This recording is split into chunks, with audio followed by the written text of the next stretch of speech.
Welcome back to Bedtime Confessions.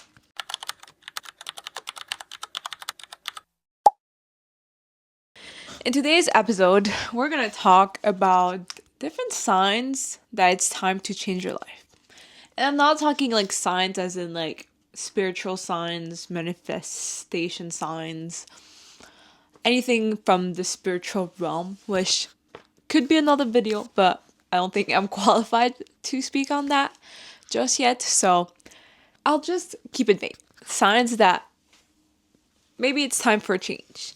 And that change doesn't have to be drastic, but it's time to just switch up the routine. So let's get into the first sign. The first sign that it's time for a change is that you feel more negative emotions than positive emotions. I think that when you feel negative emotions, it's the way your brain is telling you information. And so, for example, sadness could be you hurt yourself, whether emotionally or physically. That's also pain. If you feel anger, it means that someone crossed a boundary, or you didn't respect yourself, you didn't feel respected. If you feel jealousy, it means that you want something and you want that thing, and and then you don't have it right now. And I feel like when you feel all those negative emotions more often than you feel positive ones, then it's usually a sign that something's happening. And that means that right now, the life that you want is not working anymore. You just want more. And so that's how your brain conveys that to you. For example, there was a period in my life where I would feel sad all the time. I would feel anxious, uncertain about my life, and anything I would do to try and find validation or try to find satisfaction from sources that are not as healthy, it would give me this short burst of dopamine and fix the problem in a very short time frame. But then on the span of a full week, if I were to compare how many times I was feeling negative to how many times I felt positive, the positive was very, very small compared to the negative. And so when you start feeling all these negative emotions, it means that your life right now, the life that you have, the routines that you have, the circumstances that you have just don't work anymore. And that's when you need to make a change. And so if you start feeling more negative, don't dismiss them, don't push them aside. Try to listen to your body and try to understand why you're feeling that way and what's triggering them, or like what are they trying to tell you. Second sign that kind of goes hand in hand with the first one is you start feeling envious or jealous of other people. I think this one is pretty straightforward because jealousy is very simple to understand. It's just that if you feel jealous, you want what the other person has because you don't have it currently. So let's say you meet a very confident person and you want to be confident in yourself because you've been feeling insecure for a very long time. Jealousy will tell you that you want that. And so if you start feeling jealous and more jealous, try to notice what are you jealous about so that you can start working towards acquiring that in your life. So if I feel like I'm envious of people that are more confident, I'm going to try and build my confidence. If I'm envious about someone having their dream apartment, I'm going to work towards raising my income so I can have that dream apartment. If I'm feeling envious of how someone looks, then I will try to modify my appearance to look like that. Of course, in healthy bounds, because we want to stay healthy and try to get what we want in a healthy way. But if you're feeling jealous, good signs that you need to change your life because you actually want more. And that's simple. It's that simple. If you want something that you don't have right now, work towards it. And that's how your brain communicates that it needs change. Third sign it's time for you to change your life is when you start hiding yourself. When you start distancing yourself from the things that you love, the people that you love, you start distracting yourself with social media, with watching TV, with negative dopamine sources. It's a coping mechanism to try and hide who you are and what you want because your ego doesn't want to change. So if you've noticed that you've slowly started to feel less motivated to implement a routine or to keep up with your habits or to keep up with healthy routines, or you stop socializing as much and you're retreating yourself in your room, in your home, or away from the people that you love and care about, then it's a sign that your ego is trying to protect itself because it doesn't want to realize that you want more, because it doesn't want to change. So your brain is trying to protect you because changing means that we need to do things differently. There's no more certainty, consistency in what we seek. And so your brain doesn't like that because it's like, we want certainty, we want security, we want consistency. But if we let her realize that we need to change, then she's going to seek that uncomfort of trying a new habit, trying a new routine, or she's going to try and seek new adventures that we don't know.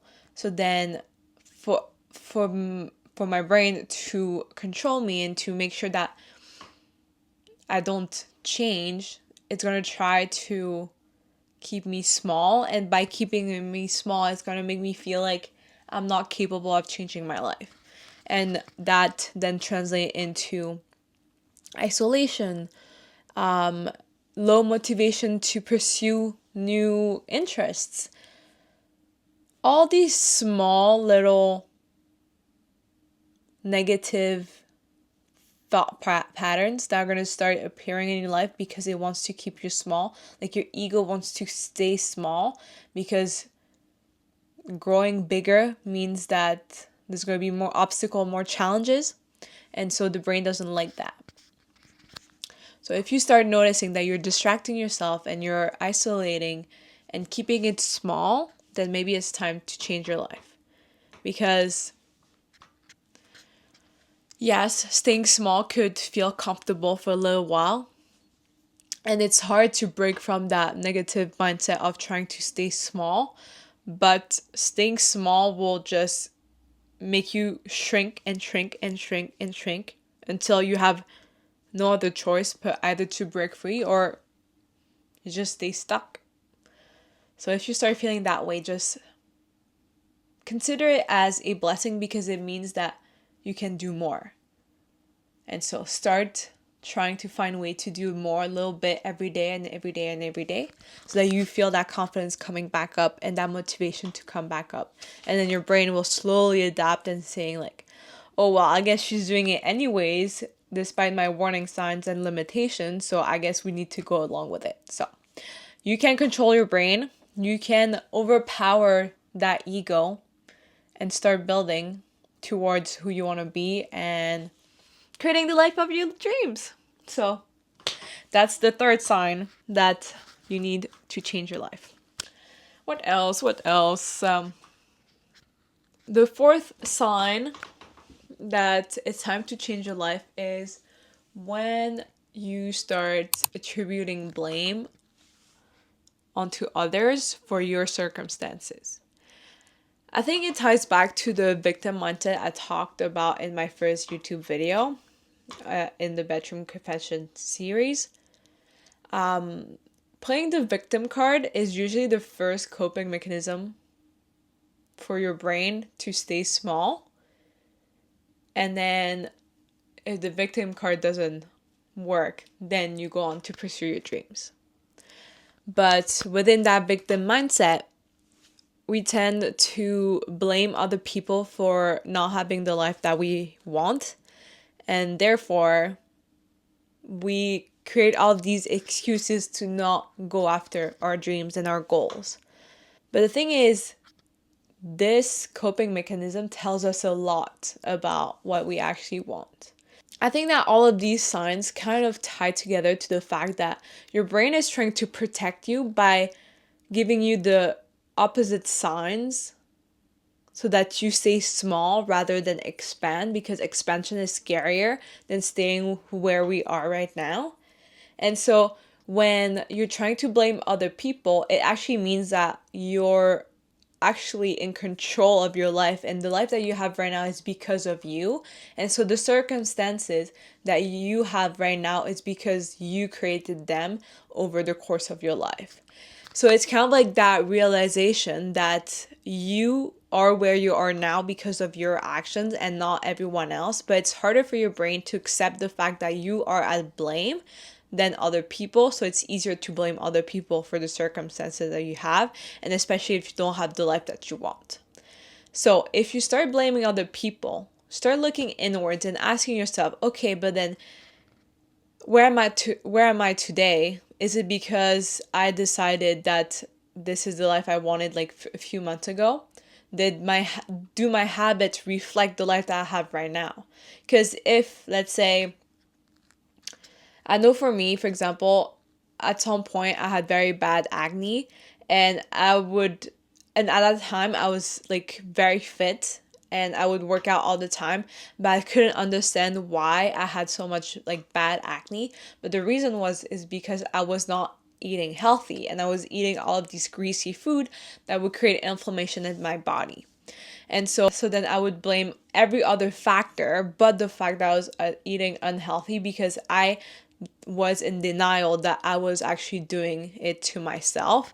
And so a few months later, I would find myself with such bad acne, and then I had to realize that the reason why I have such bad acne is not because of everyone else and external factors, is because I chose to keep up with habits that would destroy my body and create inflammation in my body, and then resulted in acne. So when you find yourself thinking about your life and where you're at right now, think about what brought you here and what created this life for yourself. And if you're not happy about the life that you have right now, think about the habits that would create the life that you want. Because that's how it works, you know? That's how you start building the life that you want. It's not about manifesting the dream life or thinking your way through it or wishing luck and wishing for everything to just be handed to you. It's about understanding that everything that you've been doing for your entire life has led you to this moment. And that means that the habits, the mindsets, the people that you have around you are the ones creating and affecting the life that you have right now, because you chose them. Along the way, along your life, you decided at each point whether you wanted to accept something in your life, whether you wanted to be friends with someone, and then their friendship influenced your life in a specific way that led you to who you are right now. You decided that implementing a healthy habit was important, so then you implemented, and then being consistent with that habit led you to the person that you are right now, etc., etc., etc. So your life that you have right now is a string of decisions that you made in the past that led you to who you are right now. So that means that you can make a string of decisions today and in the next few days, few months, few years that will lead you to your dream life. Because your dream life is not, I don't think, if you think, okay, the way I put it, I know we kind of diverted from the science stuff, but let me ramble a little bit. Okay, let me ramble. So, the way I see it and the way I think about creating my own dream life is that if we're capable of going into space and taking pictures of planets and all the scientific technological advancement that we have in the world right now, if someone was able to think and create something like that, I think that the life that I want, the dream life that I want, is pretty realistic compared to that.